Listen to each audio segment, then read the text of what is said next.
Hey guys, and welcome to a showdown between two Russian powerhouses. On the left-hand side, we have Mofet leading the mighty Children of the Old Ones up against Krablin of Clan VM and his Beastmen hordes. Quite a good fun matchup these days, Lizardmen versus Beastmen. It is far closer than it used to be. Lizardmen used to dominate this matchup, but no more with the new changes to Beastmen. They are quite the dominant force in the multiplayer scene at the moment, taking that mantle from the mighty Dino Boys. But this is a really fun Lizardmen build, and mainly I wanted to showcase this game because it's actually shown the utility of an ability we almost never ever see in action. We'll delve into that in just a second, but let's get into the build first. We have 4 units of Pterodons up in the skies in a nice cheeky vanguard position for the Dino Boys. Pterodons really fantastic in this matchup. Air cores in general for the Lizardmen against the Beastmen tend to fare pretty well. In the main battle line, we have Saurus with spears dotted all the way along, including guarding the flanks slightly. Some Skink cohorts in the back and Skink cohorts of Javelin making up the center of this formation alongside the cohort of Sotek, so often seen for the forces of the Lizardmen. Now, the Skinks are the real powerhouses today. And as you can see, this map I have seen used in many multiplayer events, and I believe this was in a Russian multiplayer tournament, so it is a competitive map, and it's one of the few maps which actually has kind of a swampy, boggy terrain. And if you little look over the Skinks right here, they actually have something called aquatic, which is where some units struggle to fight and move in shallow waters. Aquatic units excel, meaning the Skinks won't get any debuffs from fighting in the nasty swamps like this. If anything, they'll be gaining buffs. They're moving the army, rotating round into the defensive position on this swamp. We do have some Cold One Riders in the back, as well as an Arc of Sotek and a Bastillodon with Solar Engine in the middle. Saurus Scar Veteran is going to be bodyguarding Lord Mazdamundite, who is on top of the mighty Zlak. Let's give him a cheeky little neck rub just to let him know he is the bestest of boys. Coming in with a net of Amantok, Harmonic Convergence, and Apotheosis. For the Beastmen forces, we have double Centaurs of Throwing Axes charging forward with some Chaos Warhounds and more Centaurs in tow there. Plenty of great weapons for them. Hidden in the forest, looks like we have a similar contingent. Once again, more Chaos Warhounds of Poison, more Centaurs, and more Centaurs with great weapons, including the Regiment Renowned and the Grog Hooves of Wolf's Rung amongst their numbers. The main battle line is going to consist of Ungor Spearheads dotted all the way along here, including the Gorox Man Rippers, the Regiment of Renowned Bestigors. We do have Harpies up in the skies, a Gorbel down on the low ground, Torx the Brass Ball, and a Braze Shaman of Wild coming in with Braze Scream and Traitorkin. So all pretty good standard competitive tournament stuff from the Beastmen on display today. And you can see the Lizardmen are actually going to be maneuvering themselves to this little island, this little defensive bastion against the tides of evil, and the swamp is going to be protecting it. So if you can stick your big dinosaurs, your Solar Engine on top of this little firing platform and pick apart at the Beastmen all day long, that would be some really good stuff. And of course, the Lizardmen player can do this because he is driving forward with his Pterodon Riders, harassing and hounding the Centaurs out of the forest and through the swamps here. We do have some Thrown Axes moving up. The Grog Hooves of Wolf's Rung in particular going to be a relatively decent counter-skirmish tool up against the Pterodons, but you can see the Solar Engine is lighting the sky ablaze now, shooting shots downrange at the Thrown Axes.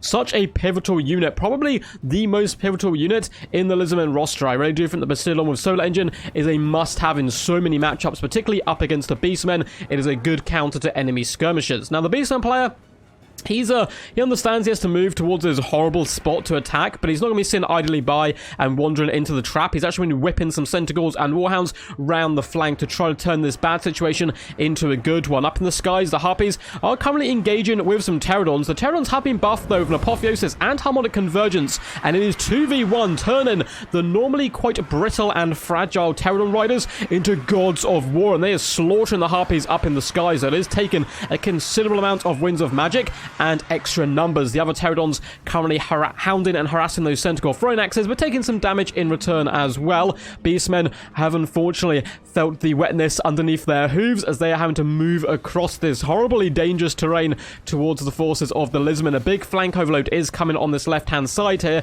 where they can get as close as possible without actually having to step into the waters. Let's see what the Bastiladon is shooting at now. It has actually moved a little bit forward, and it is going after the Brave Shaman of Wild. Certainly not a bad target whatsoever.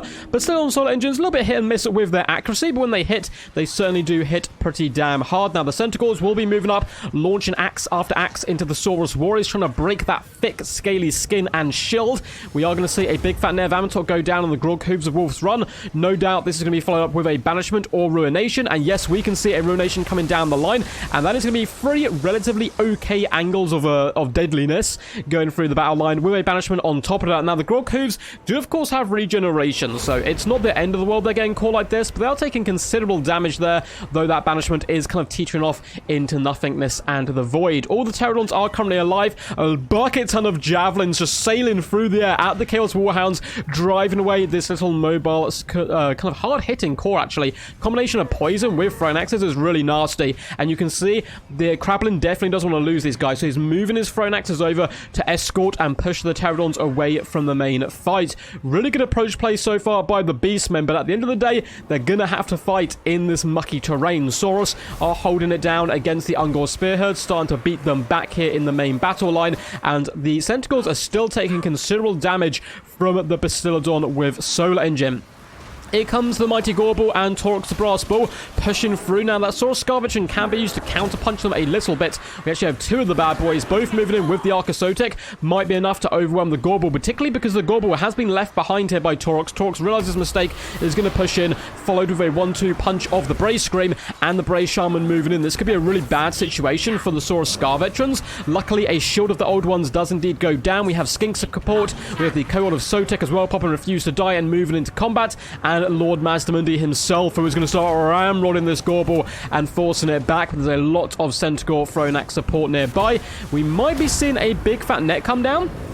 It looks like, no, it was actually a Traderkin going down, catching the Cohort, as well as Lord Mazdamundi and Saurus Spears. In the far side, Chaos Warhounds are trying to get on top of those little Skinkies, but Colon Riders are intercepting them, and in the air game, Pterodons are just kiting these Harpies and slowly gaining the upper hand, but it is taking them a rather long time. A mixture of Colon Riders, as well as Gary, the Bastiladon here, has been able to overwhelm the Great Weapons, and now they can move back into the main, meaty, juicy fight. Torx Brass Bull with Brass Body popped on him is such a tanky foe, and the Saurus Scarvetrons and Mazdamundi are really struggling up against him. He has been pinned in place by a net, though, and is now starting to take considerable damage. The Arc of Sotek is running rampant through the Koroks Man Rippers. You can see those slivery snakes just going across the ground.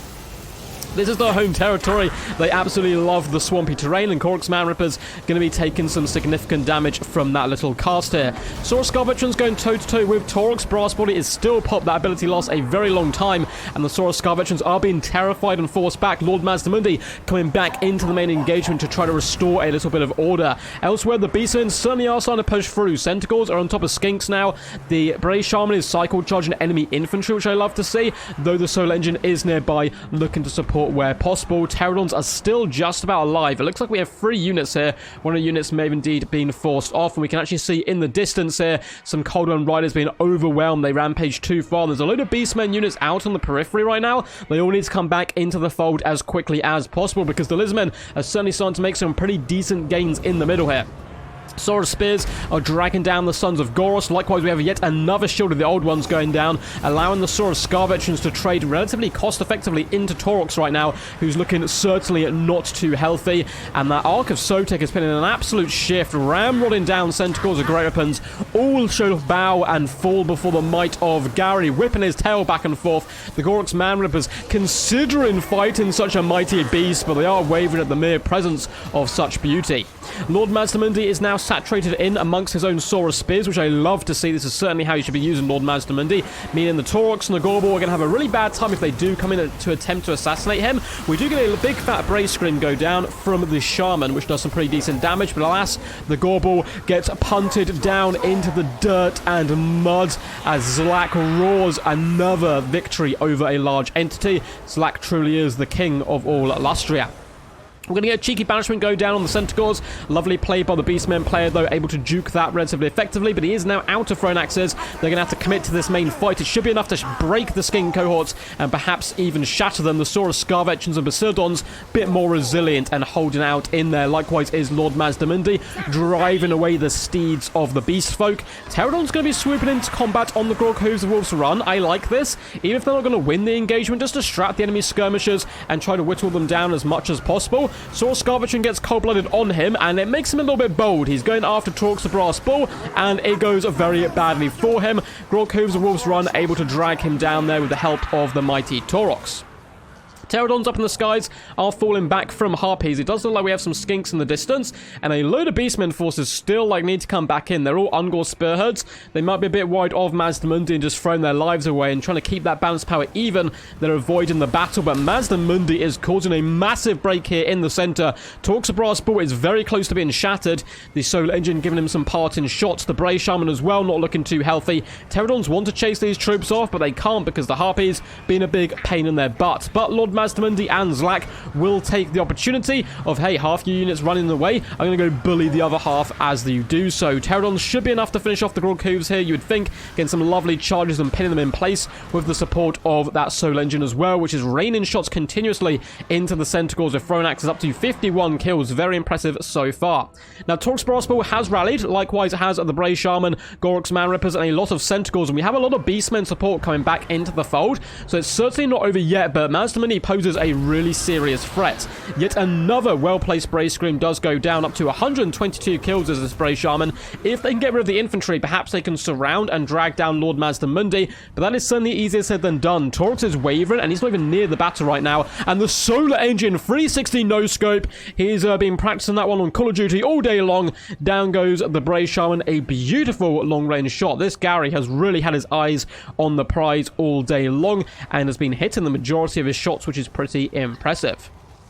Ark of Sotek is relatively healthy, as is Lord Mazdamundi, and that's putting this quite heavily, in my opinion, in favour of the Lizardmen at the moment. I simply do not see how they're going to drag down Lord Mazdamundi, but we do have Taurox, of course, and some Korok's Man Rippers. If he can pop a brass body and actually stay in the fight, maybe he can do enough damage, but that Soul Engine is not going to let him have the chance. Shooting into him, breaking him, dragging him down to 10 HP. If we get one more shot, Taurox indeed could be going down here. Launch it down range, Gary. Go for goal. Go for it. What are you doing? No! It looks like Taurox gets out of range, and Gary's going to slowly plod forward, leaving one of the arch nemesises of the old ones to run off scot-free. Taurox Brass Bull, you live this time, buddy, but there is always a next one. Remember, Gary's always watching. Hope you guys enjoyed that one. That was a pretty good fun Pyrrhic victory, and a really, really good use of terrain by Mofet. I love to see, using the swamps, just trying to get any advantage possible, and we have quite a few units here. All these little skinkies have the aquatic trait here, including the cohort of Sotek, so obviously any kind of buffs you can give yourself for free and any debuffs onto the enemy, you should always take them where possible. Love to see aquatic in play there. Well played to Krablin as well, though. I think he did a good job. He was rather patient as well in his approach, whipping around the flanks, but it wasn't quite enough. Zlak is simply too strong, coming in with 75 kills, 2,849 damage value. Very impressive work there by Mr. Mofet. I'm going to delve into the kills, damage dealt, damage valve, all these units in just a second, but if you guys enjoyed this video, make sure to leave a thumbs up, subscribe, and comment down below. All three things help the channel massively. A bucket ton of links in the description to my Patreon, my Twitch, and my Discord. Discord is where you can submit replays, get involved in tournaments and live streams and all that good stuff. Now, there won't be any live streams for a little while, probably. Unfortunately, sad to say, but I am having an operation tomorrow, so I'm not going to be answering anything in Discord tomorrow. I'm going to be pretty out of it, and then hopefully kind of Thursday or Friday we'll get back to the usual schedule of stuff. But back to the battle. Mazdamundi, an absolute powerhouse. Love to see him in action. Saurus Scarvetchins, 420 and 900 damage value. Isn't fantastic, but hey, when you're up against Taurox, it's about as good as you can get. 930 damage value on the Saurus Spears, 758, 600, and 212. All told, not too bad as an all-round unit. 74, 142, 25, and 24 kills. Now, how do the little Skinks do? Buffed by swimming amongst the swamps and pouncing upon their unsuspecting mighty Beastmen opponents. We've got 673 value from the cohort, which is okay. Nothing amazing. 35 kills. The javelins did pay for themselves with 496 damage value, 549 and 105. The cavalry, 620 and 380 value, did okay, but there was simply too many enemy centaurs for them to handle, and they did eventually get dragged wide, surrounded, and put to the slaughter. Pterodon play was really disciplined, 730, 770, 330, and 670 value. A fantastic unit up against Beastmen. They're fast enough with their poison to kite harpies all day long and shred them. It was really, though, quite good management from Krablin to keep them out of the action with a mixture of those harpies and the centicles with thrown axes. Without the thrown axes, Pterodons would have ruled the skies. Archosotex, 61 kills of 1,100 damage value, but the real star here, the Basilodon. It shattered Taurox, it slew the Bray Shaman, and it put constant pressure on to the Beastmen skirmish force. 57 kills, 1,864 damage value. Really lovely work there. Now, as for Krablin, Taurox Brass Bull, just shy of 1,500 damage. Such a tank with that brass body.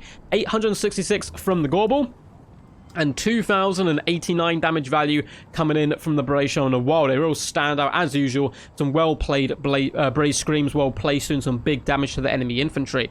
Speaking of infantry, the Beastmen infantry really kind of sucked. 620 value was probably the standout on the Gorox Man Rippers. Apart from that, it's really low hundreds, and the Gorox Man Rippers are a relatively pricey unit, so they did not pay for themselves.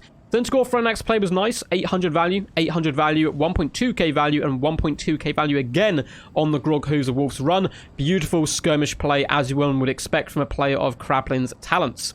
The Warhounds kind of got butchered, unfortunately for them. Not too many good targets for them. 1,000 damage value, 975, 920, and 697 from all the Centaurs, with some impressive kills to boot. 106, 105, 90, all good stuff. Unfortunately for the Harpies, just got kited all day, and against 4 Pterodons, it was a little bit too much for them to handle. One unit getting assassinated pretty early on, and the other struggling to get involved in the battle at all. Hope you guys enjoyed this one. Until next time, peace, and as always, stay awesome.